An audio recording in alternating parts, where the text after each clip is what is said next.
की सिलेक्शन के लिए दो तीन बातें ज़रूरी हैं जो मैं आपके गोश गुजार करना चाहूँगा। सबसे पहली और सबसे इम्पोर्टेंट बात, जब आप अपने बच्चे को किसी स्कूल में एडमिट करवाते हैं तो उसे ज़्यादा से ज़्यादा क्लास डिफरेंस ना दें। मतलब आप बिलोंग करते हैं मिडिल क्लास फैमिली से और आप अपने बच्चे को स्कूल में एडमिट करवा रहे हैं जो अपर क्लास या हाई क्लास स्कूल है, जो आप हैं वही आप शो करें। जो हम हैं उससे हम ज़्यादा दिखाने की कोशिश में अपना नुकसान कर बैठते हैं। ना सिर्फ अपना नुकसान करते हैं बल्कि अपने बच्चे का नुकसान कर लेते हैं, उसके मुस्तकबिल के साथ हम खिलवाड़ कर देते हैं। वो एक सही है कि कौवा चला हंस की चाल और अपनी चाल भी भूल गया। हमारा भाई बच्चा जिसने सारा साल या जिसने सारी उम्र अपना पढ़ा होता है किसी गवर्नमेंट स्कूल से या एवरेज स्कूल से, जब हम उठा उसके एचएसएन या किसी इस तरह के बड़े स्कूल में एडमिट करवा देते हैं तो होता क्या है, फिर उसके बाद आपका बच्चा कम्प्लेक्स का शिकार हो जाता है। वो बच्चा जिसके लिए पेरेंट्स ये स्टेप ले रहे हैं कि बच्चा बड़ा ब्राइट है, इसको किसी अच्छे स्कूल में दाखिल करवाना चाहिए, अच्छी जगह पर पढ़ाना चाहिए, वही बच्चा हमारा अपना कॉन्फिडेंस लेवल जीरो करके वापस हमारे पास आ जाता है। इंग्लिश स्पीकिंग स्कूल है, वहाँ पे अपने बच्चे को जब एडमिट करवा देते हैं तो फिर होता क्या है, स्कूल में भी उसका मजाक बनता है, टीचर्स भी उसका मजाक उड़ाते हैं, फेलोज भी उसका मजाक उड़ाते हैं और आपका बच्चा एक मजाक बन के रह जाता है। तो खुदा ना कोई ज़रूरत नहीं है अपने बच्चे को अपनी क्लास से बड़ी क्लास में उसको दाखिल करवाने की। इसमें होगा कि अब हमारे पास दो तीन पैरामीटर्स हैं स्कूल को जज करने के लिए। पहला, स्कूल की बिल्डिंग कैसी है। दूसरा, किस सोसाइटी से ताल्लुक़ रखने वाले उस स्कूल में अपने बच्चे पढ़ा रहे हैं। तीसरा, फिर हमने ये करना होता है कि जी अपने रिश्तेदारों में बैठ के, अपने हल्का अहबाब में बैठ के खुश होना होता है और फख्र करना होता है जी हमारा बच्चा तो इस बड़े स्कूल में पढ़ रहा है। स्कूल की दो तीन जिम्मेदारियाँ। सबसे पहली जिम्मेदारी है बच्चे को माहौल प्रोवाइड करना जिसमें वो तालीम हासिल कर सके, और दूसरी उसकी मेन जिम्मेदारी है बच्चे को तालीम देना। हम क्या करते हैं, हमारा बच्चा जी इसका बिहेवियर अच्छा नहीं है, हमारा बच्चा कोऑपरेटिव नहीं है, हमारा बच्चा इसको तमीज़ नहीं है, चले इसको उठाएं, इसको स्कूल चेंज करवा दें, इसको किसी और स्कूल में दाखिल करवा दें। ये बात मेरी याद रखें कि स्कूल बच्चे की तरबियत नहीं कर सकता, तरबियत वालिदैन खुद अपने बच्चे की करते हैं। जैसा आप अपने बच्चों को बनाना चाहते हैं वो मेहनत जो है वो आप ही करेंगे, कोई भी स्कूल इस तरह की जिम्मेदारी नहीं लेगा। अब होता क्या है, मैं भी गांव से ताल्लुक़ रखने वाला हूँ। अब हम गांव वाले क्या करते हैं, अपने घर का एनवायरनमेंट चेंज नहीं करते। हमारे घर में वही लड़ाई झगड़े हो रहे हैं, वही बातें हो रही हैं जो बच्चों के सामने नहीं होनी चाहिए। और फिर जब बच्चा बड़ा हो के हमारे साथ इस तरह का बिहेवियर शो करता है तो हमें फिर गुस्सा आता है कि जी हमारा बच्चा तो तब्दील ही नहीं हुआ, इसका पढ़ाई ने कुछ बिगाड़ा ही नहीं है। यकीन जाने तालीम उस वक्त बच्चे के लिए इफेक्टिव होगी जब बच्चे की तरबियत मेयारी हाथों में हो जाती है, उसके पेरेंट्स उसका ख्याल करते हैं, तो फिर कभी भी बच्चे को मसला नहीं होता। बच्चे की तरबियत से मुराद ये है कि बच्चा मिसाल के तौर पर स्कूल में पढ़ रहा है कि अपनी माँ की खिदमत करना हमारा अवलीन फ़र्ज है। अब प्रैक्टिकल लाइफ में बच्चा तब तक उसको इम्प्लीमेंट नहीं करेगा जब तक वो अपने फादर को अपनी दादी की खिदमत करता हुआ देखेगा नहीं। जब वो खिदमत करता हुआ देखेगा फिर उसके माइंड में वो रिमाइंड होगी बात कि भाई वाकई में माँ बाप की खिदमत करना हमारे लिए बड़ी अजमत की बात है क्योंकि मेरे फादर भी कर रहे हैं। फिर वो अपनी वालदा की भी खिदमत करेगा। लेकिन अगर सिर्फ हमने किताबों में पढ़ाना है, बच्चे पे सख्ती करनी है, उससे डिमांड्स करनी है और ख़ुद हमारा जो करैक्टर है वो ज़ीरो है, हमारी मेहनत ज़ीरो है, हम क्या करते हैं, 3-4 साल का बच्चा हो जाता है, मदर्स कहती है इसको फ़ौरन से स्कूल दाखिल करवा दो, टीचर इसको पढ़ाए, टीचर इसको सिखाए, टीचर इसकी तरबियत करे, यहाँ तक स्कूल की रिस्पॉन्सिबिलिटी है, अपना हक अदा कर देता है। लेकिन जो सबसे मेन बात है वो आपका बच्चे का रिलेशनशिप है अपने पेरेंट्स के साथ।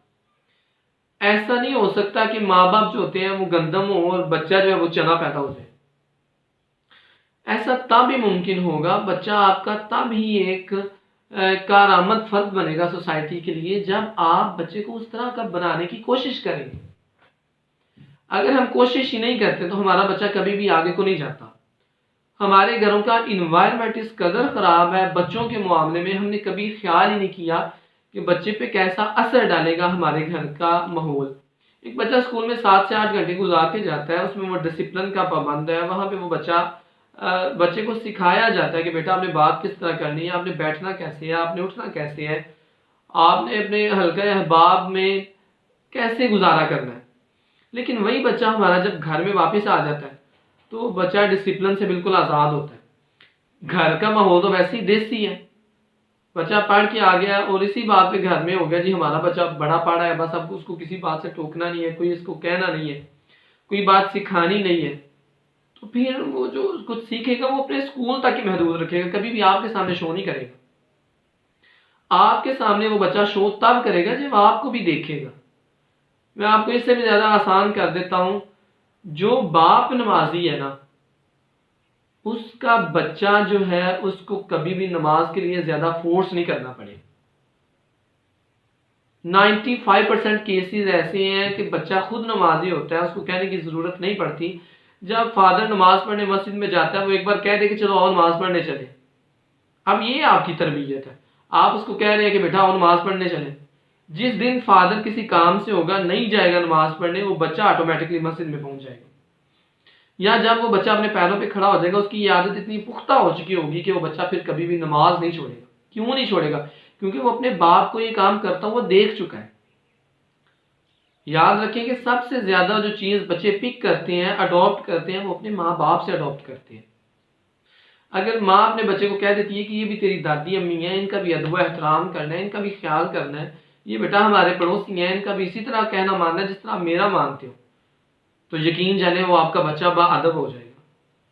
اور یہ بات یہاں تک ختم نہیں ہو جاتی بلکہ یہ نسل در نسل چلتی جاتی ہے، وہ آگے اپنے بچوں کو بتائے گا۔ اسی کو ہم ویلیوز کہتے ہیں، یہی اخلاقیات ہے، یہی روایات ہے کہ جو بچہ اپنے گھر سے لے کے چلتا ہے اور جب معاشرے میں سروائیو کرتا ہے، لوگوں سے ملتا ہے، سوسائٹی میں جاتا ہے تو لوگ پہچانتے ہیں۔ اسی وجہ سے کہا گیا ہے کہ ایک فرد ہوتا ہے، وہ پنجابی میں کہتے ہیں کہ دیگ کا ذائقہ چکھنے کے لیے ایک چاول ہی چیک کرتے ہوتے ہیں، پوری دیگ کھا کے نہیں دیکھی جاتی۔ تو ایک بچہ پورے خاندان کا پتہ دیتا ہے کہ اس کے گھر والوں کا، اس کا بیک گراؤنڈ کیسا ہے، ان کے گھر کا ماحول کیسا ہے۔ اور وہ ایک بات کیا ہے کہ بچے کی تربیت اگر آپ نے اچھے طریقے سے کر لی، اس کی سکول سلیکشن اچھے طریقے سے کر لی۔ دیکھیں سکول کا مقصد کیا ہے؟ بچے کو ایک ماحول پرووائڈ کر دینا، ایک انوائرمنٹ دینا، بچے کو تعلیم دینا، اس میں بیسک سکلز جو ہیں وہ پیدا کر دینا، اور جو سکلز اس میں پہلے سے موجود ہیں ان کو پالش کر دینا۔ اس سے ہم اپنے بچے سے ڈیمانڈز بڑی کرتے ہیں، ڈیمانڈ کرنا شروع کر دیتے ہیں کہ بیٹا اس طرح نہیں، اس طرح کرنا ہے، وہ فلاں آپ کا کزن ہے وہ فرسٹ آ رہا ہے، آپ کیوں نہیں آ رہے، نمبرز کیوں نہیں آپ کے اچھے آ رہے۔ بچہ پھر کیا کرتا ہے؟ بچہ پڑھائی سے باغی ہو جاتا ہے، بچہ حسد کا شکار ہو جاتا ہے، بچہ چڑھنے لگ جاتا ہے کہ اب میرے ساتھ یہ کیا کر رہے ہیں، یہ کیا باتیں مجھ سے کر رہے ہیں۔ دیکھیں ہر بچے کا مینٹیلٹی لیول سیم نہیں ہے۔ اگر سکول اچھا ہو، اگر مینٹیلٹی لیول سیم ہو بچوں کا، تو اگر کلاس میں 20 بچے ہیں تو 20 کے 20 جنابے والا فرسٹ آنے چاہیے، ان میں سے ایک فرسٹ کیوں آتا ہے؟ اس کی وجہ یہ ہے کہ ہر بچے کو اللہ تعالیٰ نے کیلیبر علیحدہ علیحدہ دیا ہوگا، ان کا ایکسپیریئر چینج ہے، ہر بچے کا ایک اپنا طریقہ کام کرنے کا۔ جو بچہ پڑھائی میں تیز نہیں ہوگا وہ پینٹنگ میں تیز ہوگا، جو پینٹنگ میں تیز نہیں ہوگا وہ کھیل میں تیز ہوگا، اسکلز عطا کیے ہوئے ہیں۔ اب یہ ہم پہ ڈیپینڈ کرتا ہے ہم نے اپنے بچے کے ساتھ کیا سلوک کرنا ہے۔ دیکھیں سب سے مین بات ہے، اگر آپ اپنے بچے کا کانفیڈنس لیول ریز کرنے میں کامیاب ہو جاتے ہیں، اس کو اعتماد دے دیتے ہیں، اور یقین جانیں یہ اعتماد والدین بہترین انداز میں دے سکتے ہیں۔ ایک حد تک اس میں اسکول کا بھی بڑا عمل دخل ہے، لیکن والدین کا دیا ہوا اعتماد اپنے بچے کو کبھی بھی وہ دنیا میں پھر ناکام نہیں ہو سکتا۔ ایک والدہ محبت سے اپنے بچے کو کہہ دیں اپنی محنت کرنی شروع کر دیں، تو یہی وہ بات ہے آپ کی جو آپ بچے کی نظروں میں آپ کا مقام اور مرتبہ بھی بلند کر دیتا ہے، اور بچے کو ایک حوصلہ اور عزم بھی مل جاتا ہے کہ میں نے محنت کرنی ہے، اور جس طرح میری مدر، میرے پیرنٹس مجھ کو کہہ رہے ہیں میں نے وہ جو گول ہے اس کو اچیو بھی